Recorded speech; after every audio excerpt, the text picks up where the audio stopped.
예, 안녕하세요. 방금 소개받은 카이스트 전산학부의 배두환입니다. 여러분 반갑습니다. 이 코로나만 아니면 대면으로 만났었으면 더 좋았을 텐데 사정이 여의치 않아서 비대면으로 만나게 되었습니다. 제가 오늘 여러분들한테 한 50분 정도 말씀드릴 내용은 적응형 소프트웨어 공학이 되겠습니다. 자, 그럼 시작을 하겠습니다. 자, 우선 제가 여러분들한테 말씀드릴 그 내용을 크게 목차에서 보면 세 가지를 제가 가지고 왔습니다. 우선 하나는 4차 산업혁명과 소프트웨어. 사실은 이 부분은 여러분 다 아시는 내용이고 여러분들이 아마 이 업체에서 또 이 실무하시면서 저보다 훨씬 더 많이 느끼실 텐데 제가 본 이 소프트웨어의 중요성을 좀 강조하고자 하는 내용이고요.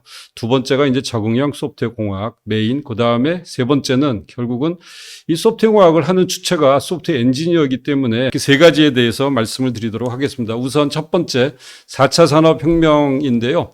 다 아시겠지만 굉장히 나라별로 다양한 이름으로 불리우고 있습니다. 디지털라이제이션, 인더스트리 4.0, 또 일본 같은 경우는 제가 소사이티 5.0, 디지털 트랜스포메이션 등등. 근데 이제 저희가 얘기하는 4차 산업혁명은 2016년에 다보스 포럼에서 클라우스 슈밥이라는 분이 이제 얘기를 하신 걸로 알고 있는데요. 몇 가지 키 내용을 여러분들하고 공유하면 제가 한번 읽어보겠습니다. 이전의 산업혁명에서의 기술 혁신과는 매우 다르다. 또 물리적인 세상, 디지털 세상과 바이오 세상의 결합이다. 수십억 명의 사람들이 서로 인터넷으로 연결되어 있다. 비즈니스 효율의 혁신적 개선 등등 이런 얘기를 했고요. 결국은 이 4차 산업혁명을 가능하게 하는 그 기술로서는 우리가 사이버 피지컬 시스템 또는 사물 인터넷, 빅데이터, 클라우드, 인공지능, 기계학습 등등 이런 내용을 얘기할 수 있을 것 같고요. 그분이 얘기하신 또 하나의 이제 위험성으로는 아마 미국의 경우에 약 한 47%의 일자리가 사라질 수도 있다라고 얘기를 했습니다. 이거는 사실은 47%라고 그러면 대단히 큰 이 숫자가 되고 거의 절반 가까운 사람들의 일자리가 없어질 수도 있다라는 정말 혁명적인 얘기를 했고, 물론 그렇게 될지 안 될지는 좀 더 두고 봐야 되겠지만, 자, 그래서 이런 4차 산업혁명의 주요 특징을 앞서 말씀드렸지만 결국은 초연결, 복잡해지고, 그 다음에 굉장히 이제 스피드가 빨라지고 이러다 보니까 불확실성이 굉장히 커지는 게 또 특징이라고 생각이 되고요. 자, 그래서 이제 결국은 4차 산업혁명에서 내가 살아남으려면 개인뿐만 아니라 조직도 마찬가지고 기업, 국가적으로도 결국은 살아남기 위해서는 굉장히 많은 노력을 해야 될 것처럼 보입니다. 자, 그래서 이제 4차 산업혁명하고 이 소프트웨어사의 관계를 조금 더 보시면 제가 여기에 아마 링크로 가지고 왔는데 여러분들 아마 많이 보셨으리라고 생각이 되는데 그냥 영어 그대로 제가 읽으면 Software is eating the world라는 그런 아티클이 있었어요. 그게 약 한 10년쯤 전에 소프트웨어가 굉장히 다양한 분야에서 쓰이니까 이런 얘기를 했고, 그 다음에 한 5년쯤 뒤에 그런데 Services are eating software, 서비스의 중요성을 강조를 한 아티클이 저기 아마 2016년 정도에 여러분 링크를 따라가시면 확인하실 수 있고요. 그리고 얼마 안 있다가 한 2, 3년 전이죠. Software ate the world. 소프트웨어가 세상을 먹었다. 그런데 지금은 AI가 eating software 하고 있다. 아마 여러분들 제가 따로 설명을 안 드려도 무슨 얘기인지 너무나 잘 알고 계실 테고요. 제가 여기선 가져오지는 않는데 최근에 또 어떤 자료를 보니까 자동차가 소프트웨어를 먹고 있다라는 그런 아티클도 나왔습니다. 결국은 소프트웨어의 다 중요성을 강조를 하고 있는 것이라고 볼 수 있고요. 그 아래에 나와 있는 그림은 아마 국내에서도 많은 사람들이 이 레퍼런스를 한 걸로 알고 있는데요. 저는 이제 IEEE 소프트웨어 2020년에 나와 있었던 거를 옮긴 거고요. 실제 이게 발표된 거는 2015년 닙스라는 이 AI 관련된 아주 최고의 국제 학술 대회에서 구글의 AI 팀장이 나와서 이제 키노트 스피치를 하면서 발표한 그림을 저희가 이제 공유를 하고 있는데요. 이 그림에 보시면 많은 사람들이 AI 머신러닝 하지만 결국은 내가 어떤 소프트웨어 시스템이 성공적으로 서비스를 하기 위해서는 저 그림에 나와 있는 박스 안에 있는 그런 내용들이 다 구현이 돼야 되는 거죠. 실제로 그 안에 제일 까만 박스로 되어 있는 제일 한가운데 있는 아주 작은 그게 이제 머신 러닝 코드, 결국은 AI 로직이 되겠죠. 그 부분은 사실 상대적으로 박스의 크기는 코드 사이즈의 크기에 비례하고요. 결국은 큰 시스템에서 내가 인공지능을 이용해서 뭔가 서비스를 하고 시스템을 개발하기 위해서 필요한 부분은 상당히 많은 AI, 머신러닝 이외에 많은 코드를 필요로 한다라는 것을 구글의 AI 팀장이 얘기했다라는 건 저희들이 그 의미를 한번 같이 음미해 볼 필요가 있다고 생각이 듭니다. 소프트웨어 그 중요성이고요. 그래서 결국은 이 4차 산업혁명의 성공의 공통 분모는 저는 소프트웨어 역량이라고 생각을 합니다. 소프트웨어를 통한 부가가치가 창출이 되어야 되고, 소프트웨어를 통한 창의적인 아이디어 기반의 신산업이 발굴이 되고, 또 아마 이제 요새 그 플랫폼, 뒤에도 제가 잠깐 말씀을 드리겠지만, 플랫폼을 누가 가지고 있느냐가 이 경쟁의 큰 이 이슈가 되는 것 같아요. 플랫폼 기반의 다양한 서비스 개발 등등. 이런 의미에서 봤을 때 소프트웨어가 4차 산업혁명의 이네이블러라고 저는 얘기를 하고요. 2018년도에 중소기업부의 자료에 보면 4차 산업혁명의 15대 핵심 기술 분야로 여기에 나와 있는 얘기들을 쭉 이제 그 기술들을 얘기를 하고 있는데, 그거 관련해서 제가 그냥 자동차에 관련해서 제가 얼른 한 가지만 간단히 설명 공유를 하고 넘어가겠습니다. 그래서 미래 자동차 소프트웨어 주제로 했는데요. 여기 나와 있는 내용은 엔비디아, 여러분 엔비디아 뭐 하는 회사, 반도체 회사죠. 엔비디아의 엔비디아 드라이브 소프트웨어라는 거를 이제 소프트웨어 플랫폼이라고 얘기할 수 있겠죠. 그래서 결국은 자동차를 인텔리전트 머신으로 탈바꿈시키는 건 바로 소프트웨어다라고 얘기를 하면서 저런 그 오른쪽 하단에 제가 그림만 하나 살짝 공유를 했는데요. 겨우 이제 소프트웨어 아키텍처죠. 일종의 레이어드 아키텍처 같은 그런 모습을 보여주고 있습니다. 이게 결국은 자동차가 결국은 인텔리전트 머신으로 탈바꿈되고 그러기 위해서는 소프트웨어가 가장 핵심적인 역할을 한다. 뭐 당연히 이거는 이제 이 자율주행 자동차에 대한 얘기가 될 것 같고요. 자, 이게 엔비디아에서 얘기하고 이 자동차 회사가 아니라 엔비디아라는 반도체 회사가 얘기하고 있는 거고요. 그 다음 게 이제 그 내용은 이제 소프트웨어 정책연구소에서 나와 있는 내용을 저희가 이제 가져왔는데, 소프트웨어 혁신 기업 테슬라 모터스라는 얘기를 하고 있습니다. 이 테슬라 모터스가 조금 다른 업체들하고는 그냥 전기 자동차를 만드는 것뿐만 아니라 소프트웨어적으로도 조금 다른 이슈들을 가지고 있는데요. 이제 보면 기존 자동차 업계와는 달리 소프트웨어 기업적인 전략과 제품을 만들고 있다라고 얘기를 하고 있고, 여기서도 마찬가지로 오토노머스 커넥티드 카가 결국은 핵심 경쟁력이라고 보고 있는 거고, 이 EAC를 만들어주는 가장 기본 공통 분모가 소프트웨어가 이제 결국 핵심 경쟁력이 되는 것이죠. 그래서 이거는 이제 이 테슬라 얘기뿐만 아니라 사실은 자동차들 중에서도 보면 우리가 엔진은 똑같은 엔진 하나를 가지고 굉장히 다양한 모델의 이 성능을 예를 들어 SUV부터 무슨 승용차 여러 가지 다양한 크기의 똑같은 엔진 하드웨어 하나를 가지고 다양한 엔진의 성능을 맞춰주는 걸 결국은 소프트웨어 기반으로 할 수 있는 업체들은 지금 많이 있는 걸로 알고 있습니다. 결국은 자동차도 하드웨어뿐만 아니라 소프트웨어가 결국은 굉장히 경쟁력에 큰 이슈가 되고 있다라고 저희가 볼 수 있고요. 그래서 결국 자동차 제조의 경쟁력이 더 이상 과거처럼 엔진과 같은 하드웨어가 아니라 소프트웨어 시대가 다가오고 있다. 다가오고 있다고 제가 이제 그냥 미래처럼 얘기했지만 벌써 온 것 아닌가 싶습니다.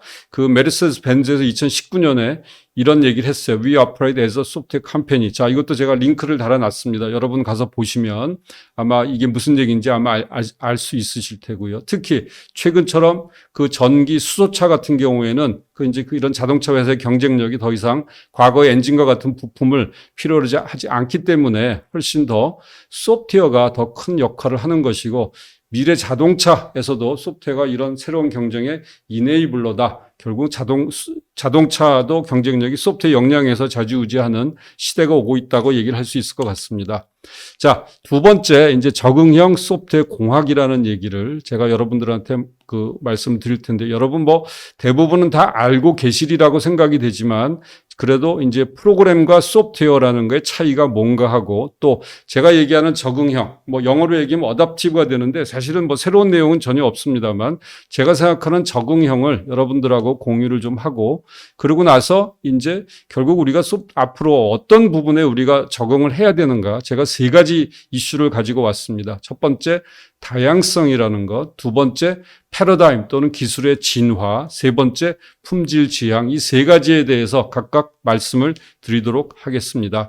자, 우선 프로그램과 소프트웨어, 뭐 다 아시는 내용입니다. 제가 따로 설명을 안 드려도 다 아시는 내용이라서 뭐 프로그램과 소프트웨어 차이가 뭐냐라는 얘기인데, 그래도 혹시나 싶어서 제가 이제 뒤에 있는 소프트웨어부터 말씀을 드릴게요. 소프트웨어는 저는 프로그램들 플러스 문서와 타임과 스케일과 퀄리티라고 이제 제가 정의를 한번 해봤습니다. 그래서 소프트웨어라는 게 뭐냐, 이 프로그램들의 셋이고, 문서라는 건 개발 단계별 결과물, 어떤 것들이 있죠. 뭐 개발해 보신 분들은 대충 다 아시겠지만 고객의 요구사항에 대한 부분, 그 다음에 설계에 대한 부분, 뭐 테스팅에 대한 부분, 유지보수는 유지보수 마찬가지로. 그래서 각 개발 단계별 다양한 결과물들이 소스 코드 외에 존재하게 됩니다. 이것도 소프트웨어의 일부라고 저는 생각을 하고요. 두 번째, 세 번째 있는 타임과 스케일은 이 구글에서 보면 소프트웨어 엔지니어링 앳 구글이라는 이 책이 나온 게 있는데, 거기서 보면 소프트웨어를 프로그램들 플러스 타임과 스케일, 그러니까 시간과 스케일은 스케일러빌리티인데 이 두 가지를 굉장히 강조하고 있는데요. 이 타임에 관련돼서는 버전 관리, 뭐 회사에서 보면 요새 형상 관리 툴들 많이 쓰시지요. 그래서 이제 결국은 프로그램이 한번 만들어지면 거기에 타임 스탬프 같은 게 찍혀서 어떻게 되는 거죠? 계속 이제 버전이 업그레이드 되고 개발이 다 끝난 다음에도 버전업이 계속 되어 가면서 이볼루션을 소프트웨어가 하게 되는데, 거기에 이 타임이라는 이슈가 굉장히 중요한 이슈가 되는 거고, 그 다음에 이제 스케일러빌리티는 아마 우리 기업에 계신 분들은 너무나 잘 아실 거라고 생각을 하는데, 사실 저는 이제 연구하는 입장에서 보면 뭐 저희가 이제 어떤 새로운 기술을 만들어내면 그 기술을 굉장히 작은 토이 프로그램에 적용하는 게 저희 대부분 하는 일인데, 사실 토이 프로그램에 적용하는 거하고 이거를 실제 대형 시스템에 적용하는 거하고는 하늘하고 땅 차이죠. 이 얘기를 이제 제가 한 2년쯤 전에 이 어떤 페이스북에 있는 어떤 이 굉장히 유명한 엔지니어가 학교에 계시다 페이스북에 조인하신 분들, 이분이 내가 회사에 가보니까 스케일러블하지 않은 기술은 쓸 수가 없더라 라는 얘기를 하셨던 것 같아요. 그래서 구글뿐만 아니라 페이스북, 뭐 특히 인터넷 서비스를 해야 되는 많은 회사들이 사실은 이 스케일러빌리티에 굉장히 관심을 많이 갖고 있고요. 저는 그게 프로그램과 소프트웨어의 또 큰 차이점이라고 저도 생각을 합니다. 그 다음에 제일 마지막 주제를 제가 갖고 온 게 품질인데요. 품질은 이게 뭐 소프트웨어 만드시면서 품질이 중요성에 대해서 뭐 더 이상 언급할 필요가 없겠지만, 저는 사실은 4차 산업혁명 시대에 가면서 우리가 굉장히 특별한 품질 지향 개발을 해야 된다고 생각을 합니다. 그런 의미에서 품질에 대해서 제가 나중에 뭐 가용성, 안전성에 대해서 아주 간략하게 말씀을 드리도록 하겠습니다. 자, 그래서 이제 여기서는 프로그래밍과 소프트웨어 공학에 대한 걸 보면, 이게 프로그래밍과 소프트웨어 공학은 이 차이가 이게 뭐냐, 이게 사실은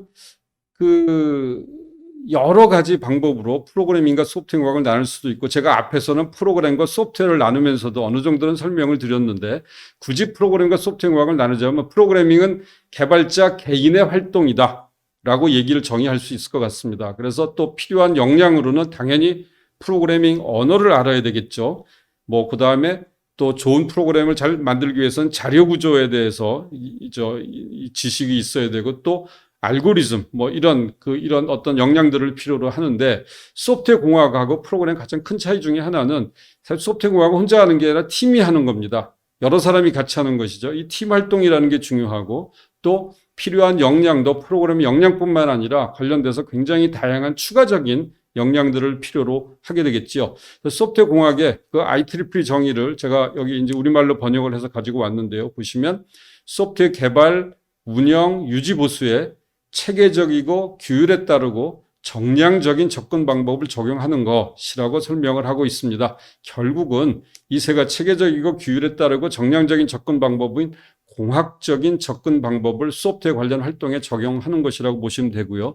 제가 여기에 이런 소프트웨어 공학의 4차 산업혁명 시대를 대비해서 어답티브한 소프트웨어 공학이 무언가에 대해서 아주 간략하게 여러분한테 설명을 드리도록 하겠습니다. 자, 우선 제가 이제 좀 전에 말씀드린 적응형이라는 거, 어답티브라는 얘기인데요. 이게 이제 어답티브라는 게 뭐 여러 가지 형태로 설명할 수가 있는데, 제가 이제 적응형이라는 그 키워드에 대해서 관심을 갖게 된 건 한 12년쯤 전에 저희 그 내부 학술 대회를 하는데, 어디 이제 회사에서 굉장히 성공하신 CEO 분을 한번 모셔다가 이제 저희들이 그 강연을 들었어요. 어떻게 이제 그 자리까지 올라가셨느냐라고 했더니 그분이 얘기하신 게 바로 적응형이었어요.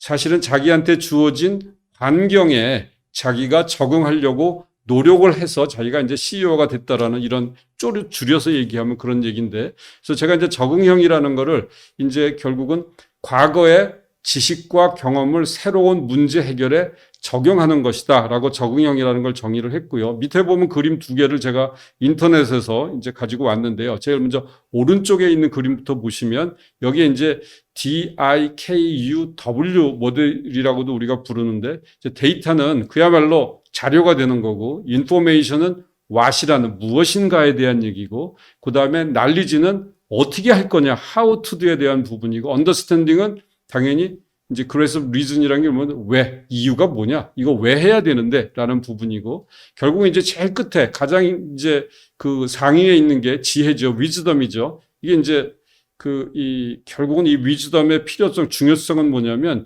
왼쪽에 있는 데이터나 인포메이션, 날리지, 심지어는 언더스탠딩까지도 과거에 대한 부분입니다. 이게 무엇인가, 어떻게 했느냐라는 부분이고 또 왜 했느냐라는 부분인데, 사실은 우리한테 중요한 거는, 소프트웨어 개발을 하면서도 중요한 거는 나한테 주어진 현재의 문제에 과거의 지식을 내가 잘 적용할 수 있느냐, 또는 어떤 지식을 적용하는 게 최선의 방법인가를 찾는 것이겠죠. 그래서 제가 적응형이라는 거를 여러분들하고 어떻게 공유를 할까 하다가 DIKUW 모델을 보니까 이게 저희 소프트웨어 공학에도 아주 딱 맞는 얘기인 것 같아요. 내가 풀고자 하는 다시 얘기하면 새로운 소프트웨어 개발을 하게 되는 경우에 결국은 많은 정보와 지식은 사실 여러분들이 어디에서 구할 수 있나요? 인터넷에 가면 무지무지하게 많습니다.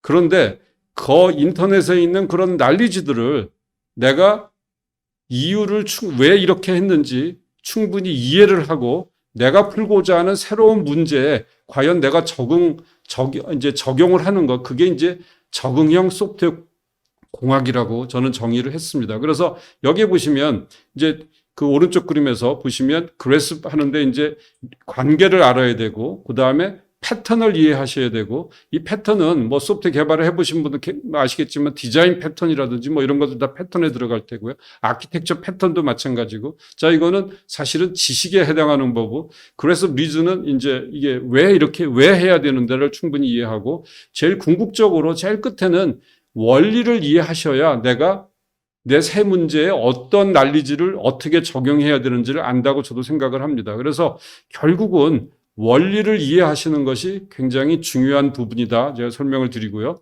자, 그래서 제가 이거를 그 DIKUW 모델 제가 설명을 드렸지만 조금 요새 많은 사람들이 관심 있어 하는 기술 중에 하나인 디버프스라는 데 한번 적용을 해서 설명을 다시 한번 드려보고자 합니다. 그래서 디버프스라는 거는 개발과 운영과 QA죠. 테스트를 아마 한 팀에서 하게 되는 이제 그런 내용이 될 텐데요. 우선 자료의 입장에서 디버프스를 보면 디버프스는 개발과 운영과 품질 활동 그대로고요. 정보의 입장에서 보면 무엇인가라는 걸 얘기를 하고 있는데, 결국 개발 서비스 제공을 신속하게 할 수 있는 조직의 문화, 그 다음에 실행 및 환경 도구의 조합이 이제 왓에 해당하는 부분이고요. 그 다음에 지식은 세븐 베스트 프랙티스라고 되어 있는, 여러분 디버프스 치시고 인터넷에 가시면 여러 회사들이 비즈니스를 위해서 또는 그분들이 실패하고 성공한 내용들을 다 공유하기 위해서 굉장히 많은 내용이 올라와 있어요. 자, 그 중에 하나가 이제 예를 들면 세븐 베스트 프랙티스. 결국은 이거 어떻게 할 거냐, 디버프스를. 거기 보면 이제 7가지의 프랙티스 중에 몇 가지 나와 있는데, 버전 관리, 지속적인 통합을 해야 된다, 또 그다음에 자동 검수 확인을 해야 된다 등등등, 이런 것들은 인터넷에 엄청나게 많이 나와 있습니다. 이제 결국 이제 다음에 이해에 대한 부분인데 기존의 전통적인 개발 및 관리 절차보다 빠른 속도로 제품을 진화하고 개선을 하고자 하는 게 왜 디밥스를 쓰게 된 이유가 되는 거죠. 자, 그러면 이제 마지막 위즈덤인데 여러분들이 풀고자 하는 소프트웨어 개발은 대부분 과거에 풀어본 적이 있다 하더라도 여러 가지 환경이 바뀌고 개발자들이 바뀌게 되면 뭔가 새로운 프로젝트라고 볼 수 있습니다. 그럼 이 내 새 프로젝트에 디밥스를 적용할 수 있나요? 또는 이게 최선의 방법인가를 죄송합니다. 제가 넘긴 최선의 방법인가를 확인하고 알아내는 과정이 결국은 어답티브라는 용어로 설명할 수 있을 것 같습니다.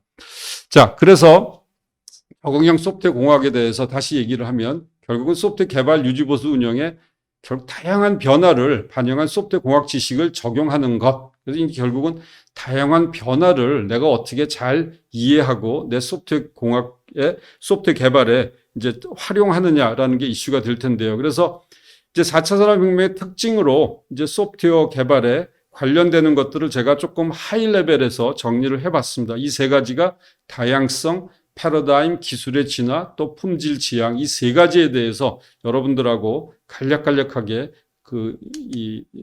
살펴보도록 하겠습니다. 우선 다양성 관련돼서는 두 개, 수평적 다양성과 수직적 다양성 두 가지인데 우선 수평적 다양성은 뭐 다 아시겠지만 뭐 소프트웨어가 뭐 세상을 먹고 있다라는 표현에서처럼 소프트웨어가 안 쓰이는 곳이 없죠.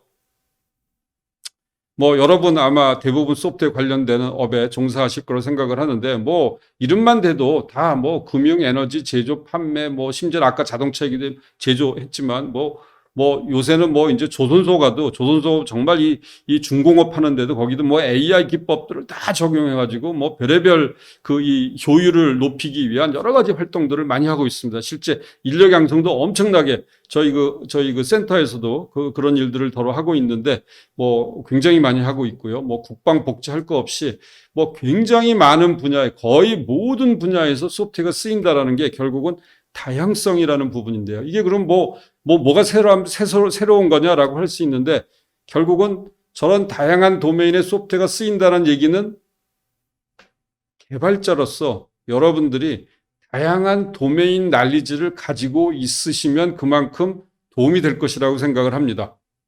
또는 개발을 하실 때 여러분들이 소프트웨어 엔지니어링 기술을 가지고 있으면 도메인 난리지를 가진 사람하고 우리 이제 프로세스 모델에서는 보면 투맨 핸드커핑이라는 방법이 있어요. 이게 뭐냐면 두 사람을 이렇게 이 한 방에 딱 가둬갖고 너 프로젝트 다 끝날 때까지 나오지 마 이런 이제 표현을 쓰는데요. 이게 뭐냐면 도메인 난리지가 반드시 필요한 거죠. 제대로 소프트웨어 개발을 하려면. 그래서 이게 결국은 굉장히 다양한 결국은 사람도 결국은 소프트웨어를 전공한 컴퓨터를 전공한 사람뿐만 아니라 다양한 전공을 전공한 사람들이 결국은 같이 소프트웨어 개발을 해야 되는 그 수평적 다양성이고요. 참고로 그 오른쪽 그림에 보시면 미국하고 우리나라하고의 이제 소프트웨어 시장 규모를 간단하게 비교를 해놨는데요.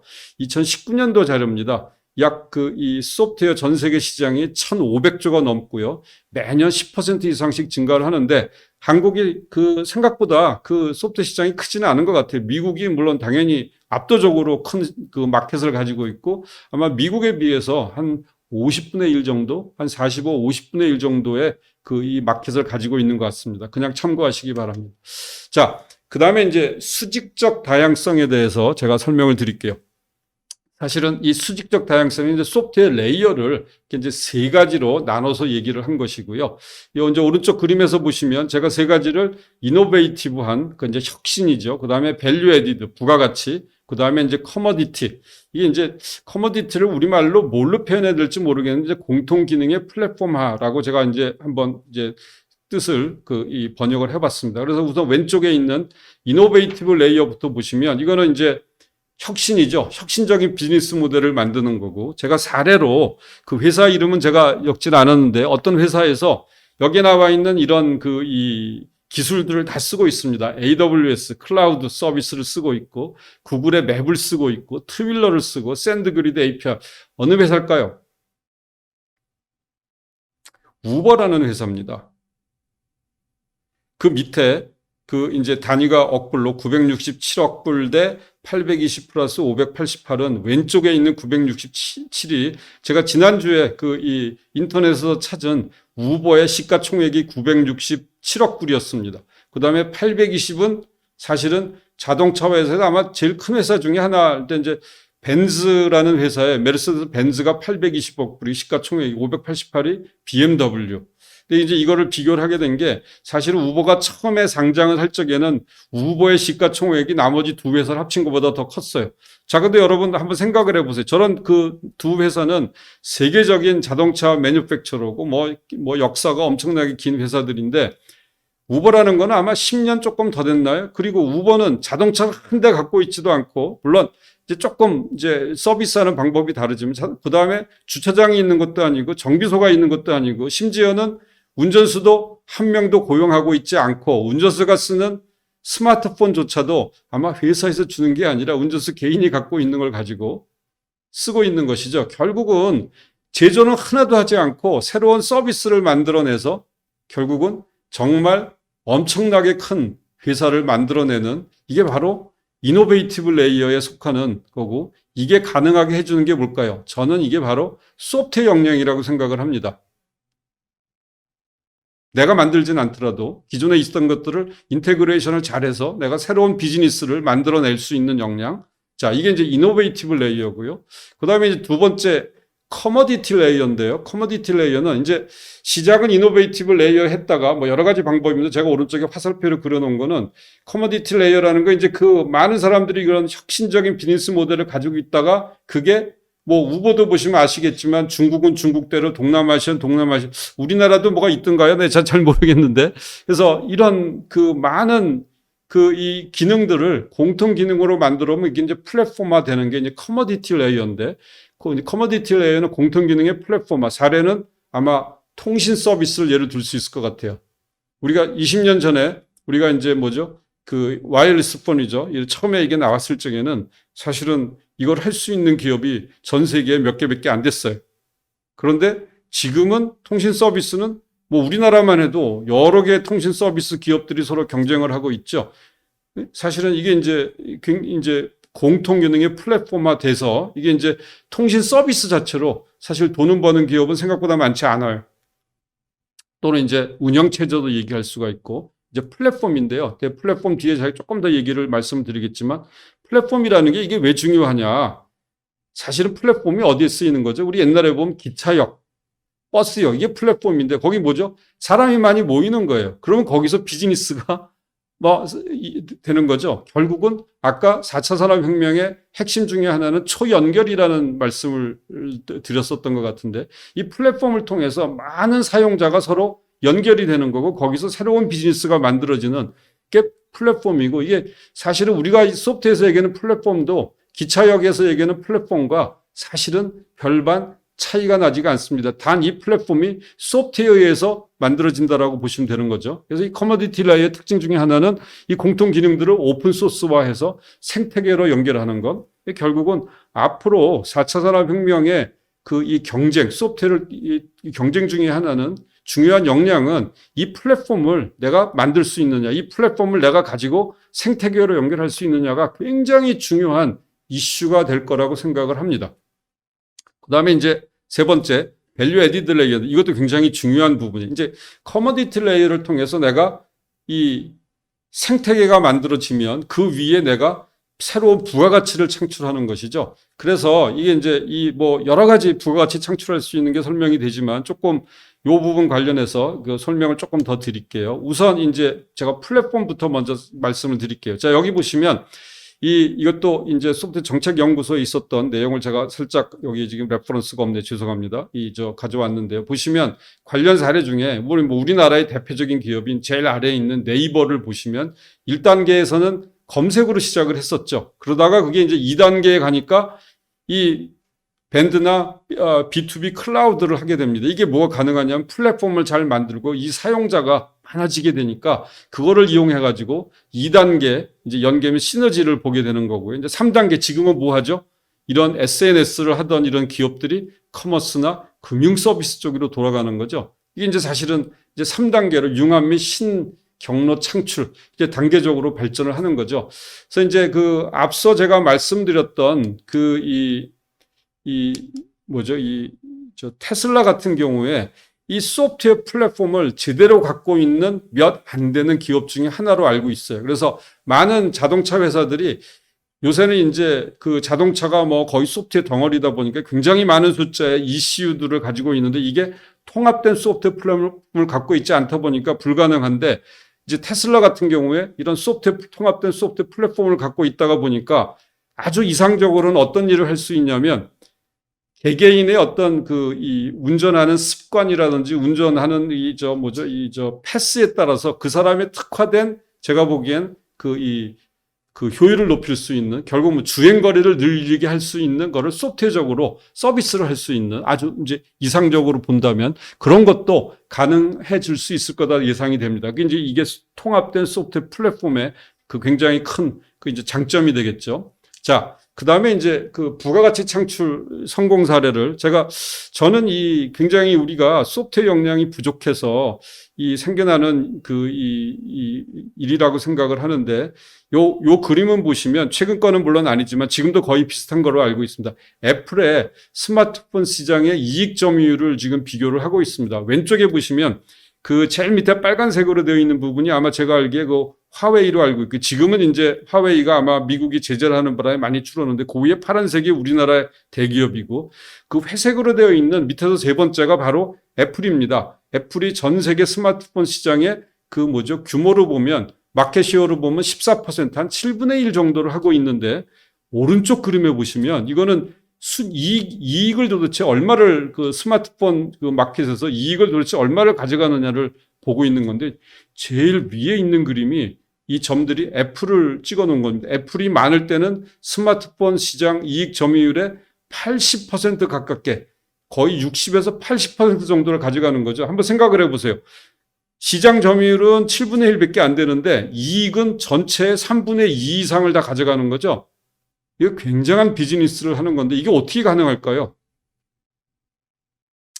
뭐 여러 가지 이유가 있죠. 매니팩처링도 굉장히 잘한다고 합니다. 애플이. 근데 실제로 보면 이제 그 카메라 같은 예를 들면 사실은 굉장히 싼 카메라 하드웨어를 가지고 이 제품을 만드는데 거기에 소프트웨어를 가지고 이미지 프로세싱을 기가 막히게 하는 거죠. 그래서 싼 하드웨어를 가지고 사람들한테 느껴지는 이미지에 대한 그 사람의 이제 감성에 자극한다든지 해서 훨씬 더 사람들한테는 좋은 이미지를 보는 것처럼 느끼게 해줄 수 있다면 그러면 이제 그게 사실은 많은 이익의 창출에 이제 도움이 되겠죠. 왜냐하면 값싼 하드웨어를 상대적으로 쓰니까 저는 이 부분 그것뿐만 아니라 여러 가지 다른 또 이제 자기네 그 OS를 별도로 갖고 있기 때문에 이제 그런 부분도 있지만 그것도 결국은 내가 플랫폼을 갖고 있기 때문에 그런 것들을 다른 기업들에 비해서 훨씬 자유자재로 할 수 있다가 보니까 결국은 부가가치가 굉장히 엄청난 부가가치를 창출한 예라고 저는 설명을 하고 싶습니다. 자, 그래서 제가 이 두 가지 설명을 드렸고 수직적 다양성에 대해서 이제 이게 또 소프트웨어 공학 입장에서도 중요한 이유는 여기 보시는 대로 이 각각 티어 1, 2, 3에 다양한 역량의 개발자를 필요로 하고 또 각각의 티어별로 개발 기법도 굉장히 다양한 개발 기법들이 선택을 하는 것이 필요할 것이 생각이 되고요. 자, 그런 의미에서 이제 설명을 드렸고, 나중에 티어 1, 2, 3는 뒤에 가서 조금 더 다시 설명드릴 기회가 있을 것 같습니다. 자, 이제 두 번째, 패러다임 또는 기술의 진화에 대해서 설명을 드릴게요.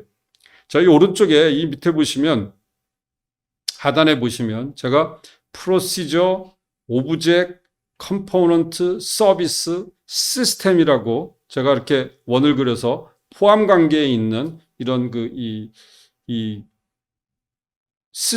소프트웨어 시스템을 구성하는 기본적인 단위들이 어떻게 변화했는가를 보여드리고 있는데요. 우선 오른쪽으로 이제 프로시저부터 시스템으로 갈수록 점점 사이즈가 커지고 복잡도가 높아지고 뭐 이런 경향이 있는 거고요.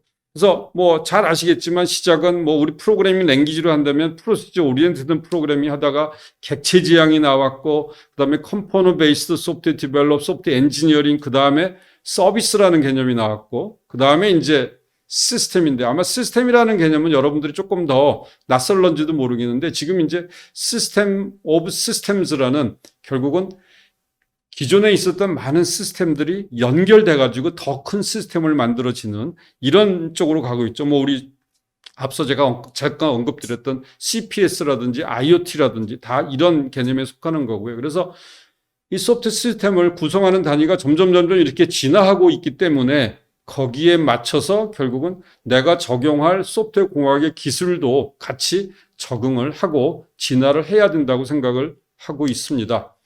자, 조금 더 구체적인 기술 얘기를 드린다면 패러다임에서 아마 여러분들 소프트웨어 2.0이라는 얘기 들어보셨는지 모르겠어요. 아마 만약에 못 들어보셨으면 이 링크에 가서 한번 좀 보십시오. 소프트웨어 2.0은 뭐냐면 아주 그냥 간단하게 얘기하면 그냥 뉴럴넷을 하나 만들어 놓고 거기에 데이터들을 입력을 하면 그 뉴럴넷에서 서로 이제 웨이트가 잘 만들어져서 내가 원하는 답이 만들어지는 지금 우리가 AI를 가지고 데이터 기반의 솔루션을 만들어내는 뭐 그거랑 같은 개념인데 이런 소프트웨어 2.0을 가지고 풀 수 있는 문제들이 많이 있다고 합니다. 그래서 이게 이제 지금 아마 한 4, 5년 전부터 소프트웨어 2.0에 관심 있는 사람들이 많이 있고요. 제가 링크를 걸어놨어요. 찾아보시고. 두 번째, 로우 코드 플랫폼. 들어보셨죠? 여기에 이제 이 링크에는 한 10개 정도의 가장 핫한 로우 코드 플랫폼들이 정리가 되어 있는데 이게 뭐냐면 소프트 개발이 워낙 수평적으로 다양해지고 많은 사람들이 소프트 개발을 하다 보니까 프로그램을 모르는 사람도 코딩을 하고 싶은 거예요. 애플리케이션을 개발하고 싶은 거고. 그래서 가급적이면 코딩을 적게 하고도 사람들이 내가 원하는 애플리케이션을 만들어 갈 수 있게 그런 일종의 이 프레임워크 같은 거를 만들어서 제공하는 거죠. 그게 로우 코드 플랫폼으로 굉장히 요새 많은 사람들이 많은 이제 그 작은 기업들이 관심 있는 그런 주제고요. 그거 외에도 굉장히 많이 있는데 여러분들하고 이 패러다임의 혁신, 패러다임은 혁신을 한다라고 하면 이게 결국 혁신은 다양한 진화에 계속 지속적인 반복을 하게 되는데 자, 이것들을 아마 소프트웨어 개발자로서 여러분들이 충분히 잘 이해하시는 게 굉장히 4차 산업혁명에 살아남기 중요한 것 같아요. 여러분들 뭐 아마 지금 아마 40 정도 되신 분들이라면 몇 살까지 사실 것 같으세요? 저 우리 학생들한테도 그런 질문 많이 하는데요. 우리 20대 초반인 학생들한테 물어보면 그 어떤 학생은 자기 평생 영원히 살 것 같다는 사람도 있고 보통 나오는 답이 기본적으로 100살은 살 수 있을 거다라고 얘기를 합니다. 100살, 120살은 기본적으로 나와. 아마 지금 40대에 계신 분들도 100살까지 충분히 사실 수 있을 거예요. 자, 좋죠. 오래 사시니까. 근데 굉장히 오랫동안 늦게까지 일을 하셔야 될까. 아마 100살까지 사시려면 80까지 일을 하셔야 되지 않을까 싶고 이게 이제 결국 뭐예요? 내가 오랫동안 일을 하려면 내가 뭔가 이런 뭐 혁명이 됐건 진화이 됐건 패러다임 변화를 여러 번 겪을 수가 있는 거고 한 번 내가 성공적으로 패러다임에 적응을 했다고 되는 게 아니라 그거를 반복적으로 할 수 있는 그런 기본적인 준비가 돼야 되는 거죠. 자, 그런 의미에서 이 패러다임을 잘 이해하시는 게 더 중요하다고 생각을 하고요. 여긴 제가 2개 아티클을 여러분들과 공유하려고 가져왔는데요. 하나가 이제 컴퓨터 프로그래밍 is a dying art라는 2014년도에 뉴스위크에 나온 아티클이 있습니다. 그래서 프로그래밍 is a art라는 얘기는 여러분 뭐 책도 있고 많이 들어보셨을 텐데 여기에 이제 주제가 컴퓨터 프로그래밍 is a dying art라고 얘기를 했어요. 이게 도대체 무슨 소리냐? 줄여서 딱 얘기하면 미래는 2014년도에 이제 예측한 겁니다. 프로그래밍 언어 프로그래밍이 아닌 그 뭔가 다른 것이 중요하다. 설계가 더 중요하다라고 얘기를 하고 있습니다. 그러면서 그 당시에 인터뷰했던 사람들이 내 이제 2014년도에 초등학생인 내 자식들한테는 나는 프로그래밍 안 가르치겠다. 왜? 프로그램보다 더 중요한 게 있으니까 하면서 여기 이제 디자인이라는 키워드를 꺼냅니다. 저는 이분들 얘기에 100번 동의해요. 소프트웨어 개발에서도 프로그래밍 언어 코딩이 아니라 설계를 내가 잘할 수 있느냐가 훨씬 더 중요한 역량이 될 거라고 생각이 되고요. 자, 또 어떻게 할 것인가가 아닌 무엇이 할 것인가가 중요하다. 이게 이제 2014년도 얘기인데 지금도 뭐 어느 정도는 되고 있는 것 같아요. 내가 이거 무슨 얘기냐면 컴퓨터한테 어떻게 할 것인가를 가르치는 게 아니라 무엇을 할 것인가를 얘기해주면 컴퓨터가 알아서 문제를 해결해주는 결국 AI가 그런 방향으로 가고 있는 기술이라고 생각을 하고 있고요. 그 같은 아티클에서 뮤즈라는 프로젝트 얘기를 또 하고 있습니다. 이거는 다파의 이 프로젝트인데요. 뮤즈의 약자는 Mining and Understanding Software Enclaves라는 용어고, 이게 이제 간단히 얘기하면 소프트웨어 공학에 소프트웨어 개발에 AI 기술을 적용한다는 얘기죠. 어떻게 하느냐? 오픈 소스들을 데이터처럼 보는 거예요. 그래서 내가 어떤 앱을 필요한 그 애플리케이션을 만들기 위해서 나와 있는 많은 데이터들을 소프트웨어 컴포넌트를 찾아서 그것이 맞는가 검증도 하고 인테그레이션해서 내가 이제 내가 원하는 애플리케이션을 만들어가는 이런 프로젝트를 다파해서 진행을 했었습니다. 이제 제법 몇 년 됐습니다. 그래서 이런 것들이 물론 성공을 할 수도 있고 성공하지 않을 수도 있지만 패러다임의 혁신에 대해서 여러분들이 아마 관심을 좀 가지고 보셔야 될 거라고 생각을 하고요. 자, 이제 중요한 거는 이런 패러다임의 진화 또는 혁신의 동인이 무엇인가를 여러분들이 아시는 게 정말 중요한데, 이게 이제 한번 고민을 해보세요. 이 이제 패러다임 진화, 이 동인이 무엇일까에 대해서. 자, 이제 세 번째, 품질에 대한 얘기를 할게요. 제가 이것도 한 3, 4년 전에 그 당시에 이제 4차 산업혁명위원회에 이제 위원장 분을 한번 모셔다가 저희가 하는 소프트웨어 이 컨퍼런스에서 이제 키노트를 해달라고 요청을 드렸어요. 바쁘신 분이지만 이거 흔쾌히 승낙을 해주셔서. 근데 그분이 하셨던 말 중에 이런 얘기를 하셨어요. 판이 바뀌었습니다. 이제는 완벽한 제품 서비스가 아니라 대충대충 하는 세상입니다. 이거 굉장히 저한테, 이분이 무슨 얘기 하시는 건가? 이거 무슨 얘기지 하고 제가 이제 굉장히 흥미롭게 듣고선 굉장히 고민을 했어요. 이게 도대체 무슨 얘기를 하시는 건가? 라고 했더니 이제 제가 이해한 걸로는 4차 산업혁명의 특징을 반영하기 위한 노력이다. 결국은 초연결, 많이 연결되고 복잡도가 증가하고 막 빨리 변화하다 보니까 불확실성이 증가해서 결국 우리 이제 컴퓨터 사이언스의 용어로 얘기하면 디터미니스틱이라고 얘기를 하는, 디터미니스틱 하지가 못하고 난디터미니스틱 해지는 거죠. 언서턴티가 많아지다 보니까 내가 예측 불가의 일이 생기는 거죠. 그래서 결국은 과거처럼 완벽한 서비스를 하려고 하면 너무 늦는다라는 그런 의미에서 말씀을 하신 걸로 제가 이해했고요. 그래서 이런 이제 결국은 이게 품질 이제 소프트웨어 개발을 할 적에도 전통적인 품질 목표인 신뢰성, 성능 이외에 새로운 품질 지향 개발을 해야 될 것이다라고 저는 생각을 하고 있습니다. 그래서 특히 이제 여기 제가 스마트폰 자동차 얘기를 이제 들었는데 앞서 설명을 조금 드렸지만 결국은 인터넷 서비스를 해야 되는 회사들 같은 경우에 이게 이제 사실은 완벽한 서비스를 할 때까지 기다릴 수가 없는 거예요. 빨리빨리 서비스를 해야 되는 이런 상황이 되는 거죠. 자, 그런 입장에서 제가 이제 두 가지 이 품질에 대한 얘기를 하고자 합니다. 첫 번째가 가용성이라는 건데요.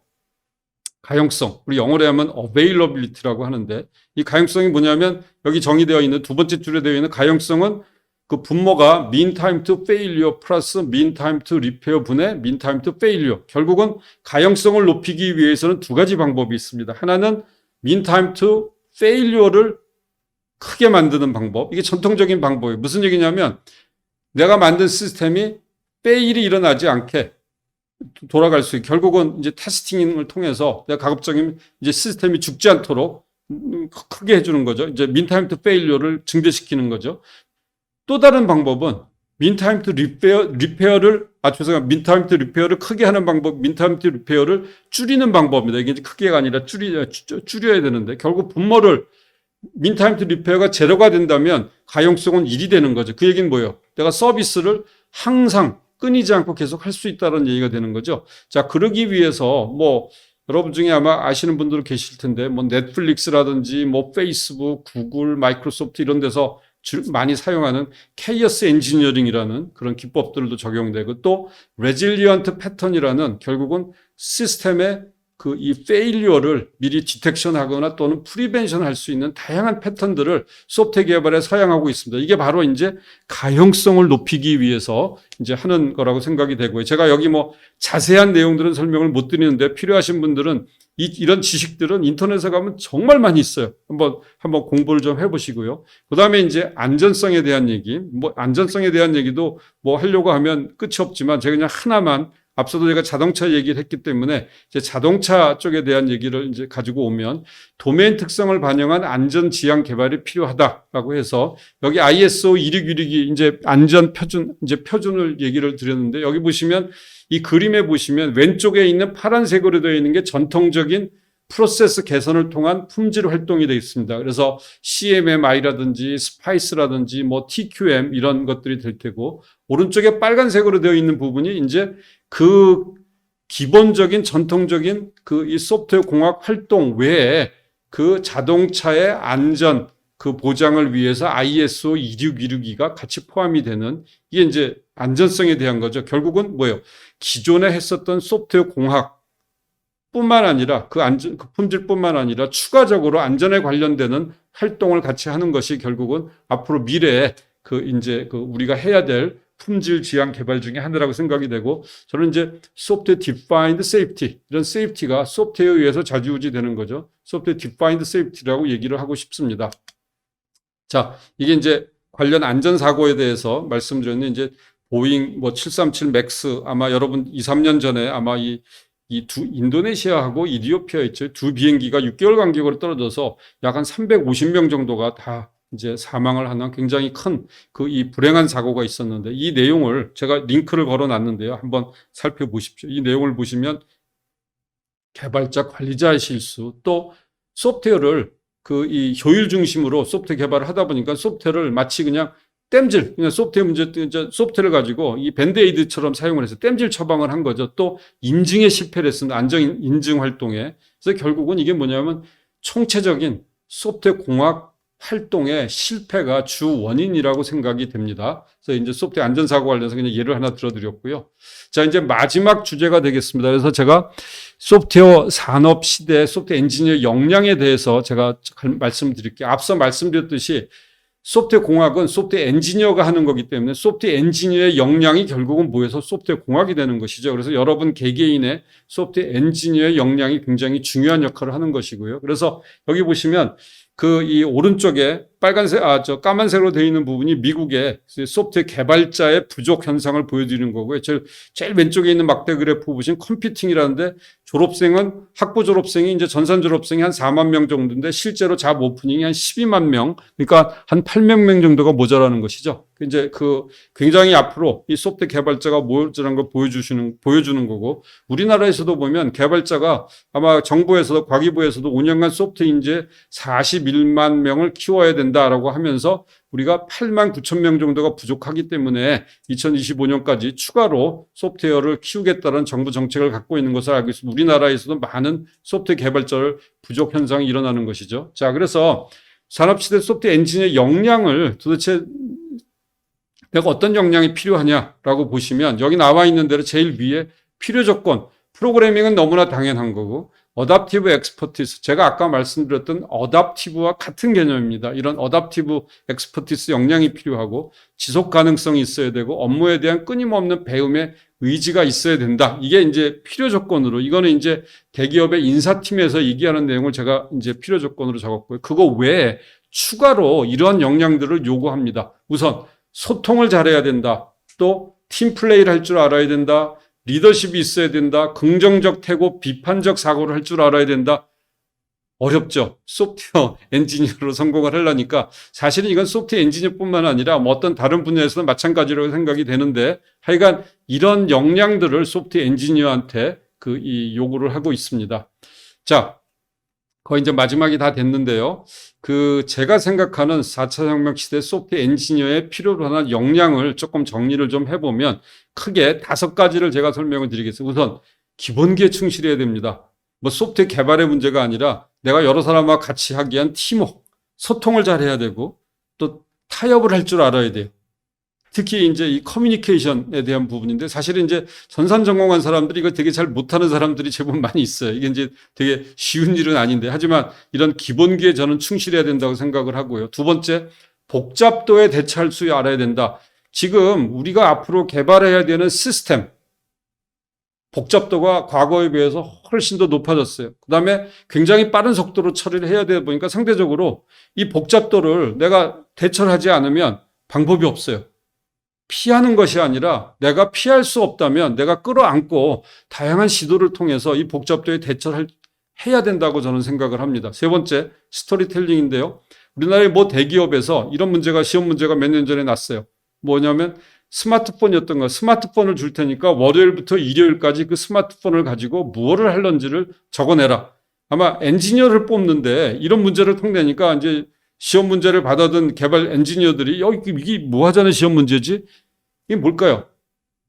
사실은 문제를 푸는 것도 중요하지만 사실은 문제를 정의할 줄 아는, 제대로 정의할 줄 아는 사람도 필요한 거죠. 결국은 저는 스토리텔링이라고 생각을 하고 있습니다. 그래서 이런 부분들이 아마 엔지니어 역량으로 굉장히 중요하고요. 또 큰 그림 그리기. 우리가 소프트 개발을 막 앉아서 이 뭐 버그 찾고 뭐하고 이러다 보면 가끔 가다가 큰 그림을 놓치기 쉽습니다. 제가 오늘 여러분들한테 갖고 온 이 주제도 사실은 기술적인 디테일한 얘기보다는 굉장히 일종의 메타 레벨에서 내가 이 소프트웨어 공학의 4차 산업혁명이 어떻게 쓰일까에 대한 얘기를 여러분들 설명을 드리는데 큰 그림을 볼 줄 알아야 된다고 생각을 하고요.